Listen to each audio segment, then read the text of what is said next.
Assalamualaikum warahmatullahi wabarakatuh. Perkenalkan, nama saya Fadi Rayu. Saya di sini ingin menjelaskan tentang iman kepada yang gaib.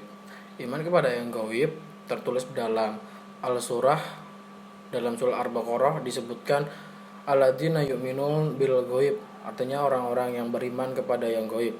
Syekh Al-Tahir bin Syahur mendefinisikan gaib yaitu mal yadriku al-hais, sesuatu yang tidak dapat diakses atau ditangkap panca inderanya, tidak bisa dilihat, diraba atau dipegang, dirasakan, dicium dan didengar, tapi eksistensinya itu ada. Imam Fakhruddin Al-Razi juga berpendapat bahwa gaib adalah mahabbah an al-his, artinya sesuatu yang tersembunyi dari indera. Lawan katanya adalah al-syahid yaitu mahadarah, sesuatu yang hadir. Imam Al-Razi ketika mengatakan ghibah yang seakar dengan kata ghibah yaitu segala sesuatu yang tersembunyi, termasuk seperti kacang yang ditutupi oleh kulitnya,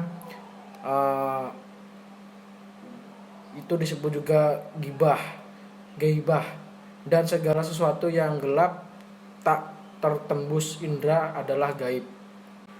Di antara yang gaib yang dikabarkan dalam Al-Quran yaitu Allah, malaikat, jin, roh, hari kebangkitan, kubur atau bats, alam kubur, alam mahsyar, surga, neraka, kiamat, setan, dan yang lain sebagainya.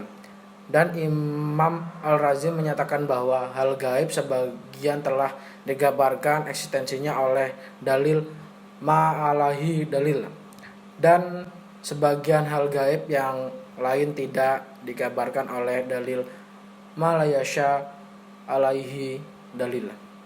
Gaib bukan lawan kata dari wujud, melainkan lawan kata dari syahid atau hadir, yaitu sesuatu yang dapat ditangkap oleh panca indera. Jadi sejatinya yang gaib dan yang hadir adalah eksistensinya sama-sama wujud atau ada. Ini kayak contoh.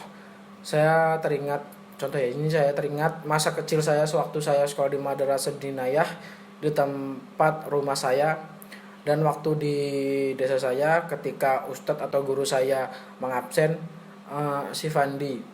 Kalau si Fandi ada di kelas akan menjawab hadir, tapi kalau tidak ada, teman-temannya menjawab tidak hadir, berarti itu gaib. Sedangkan wujud itu kan didefinisikan seperti kayak ada wujudnya gitu. Berarti misalnya kayak menyuruhkan kepada benda yang ada.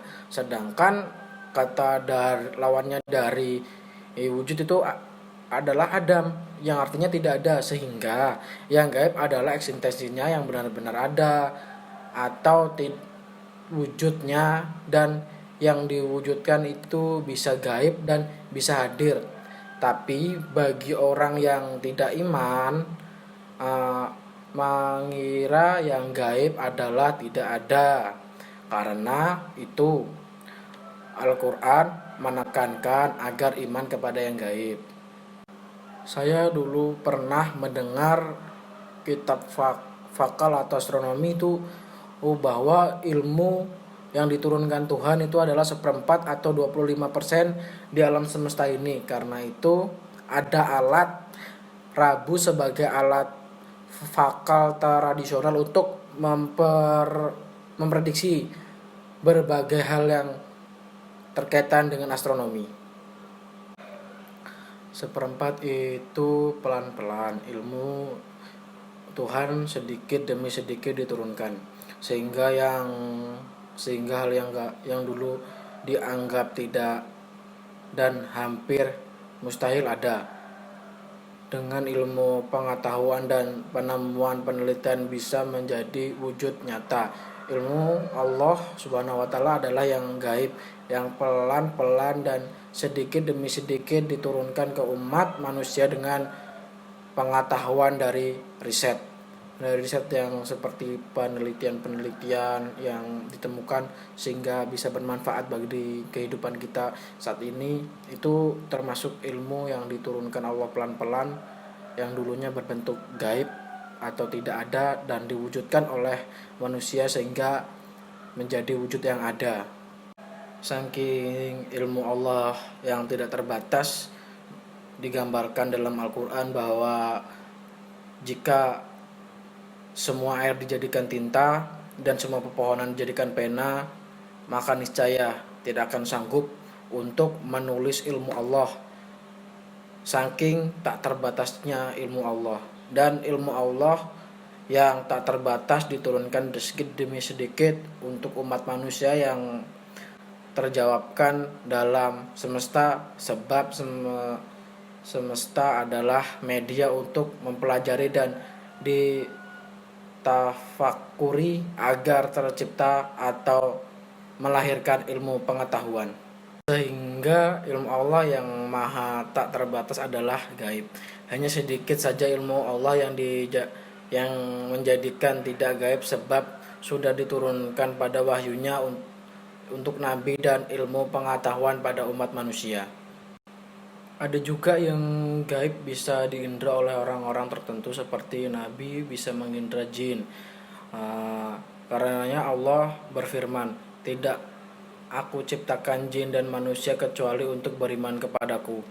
Umat Islam berarti terdiri dari jin dan manusia. Begitu juga umat agama lainnya. Jin sebagaimana manusia ada yang baik dan ada juga yang jahat. Jika arti kata adalah yang tersembunyi, karenanya bayi yang masih ada di dalam kandungan disebut juga janin, karena juga tersembunyi. Sya'al Tahir bin Syarud berkata dalam kitab Tafsir Al-Tahir wal Al-Tawir bahwa Al-Quran secara bin Syarud berkata dalam kitab Tafsir Al-Tahir wal Al-Tawir bahwa Al-Quran secara spesifik atau khusus menyebutkan iman kepada yang gaib, sebab inti dari pokok keyakinan segala sesuatu yang dikabarkan para rasul yang sebagian besar adalah gaib seperti wujud Allah, malaikat, surga neraka, dan hal yang gaib lainnya. Meyakini bahwa di balik alam materi terdapat alam imateri yang tak tampak, dan ayat ini hendak membantah kalangan materialisme atau al-madyun yang dalam Al-Quran disebut kalangan al-dahriyun yang menyatakan bahwa tidak ada alam lain di balik alam materi. Ibnu Asyur juga berkata, maka dari ayat-ayat tersebut adalah orang-orang yang beriman pada segala sesuatu yang dikabarkan Rasulullah yang berupa alam imateri dan tidak tampak atau gairi, alam al-syahadah seperti iman kepada Allah, malaikat, bat, ruh, dan yang lainnya. Jadi kita sebagai umat manusia wajib percaya bahwa yang gaib itu ada dan kita harus mempercayainya. Seperti yang dijelaskan tadi bahwa gaib itu ada tapi tidak bisa dirasakan atau dilihat wujudnya, cuma eksistensinya itu ada. Sekian dari saya, mohon maaf jika ada kesalahan pengucapan atau yang saya sampaikan tidak jelas, mohon maaf sebesar-besarnya. Akhirul kalam, wassalamualaikum warahmatullahi wabarakatuh.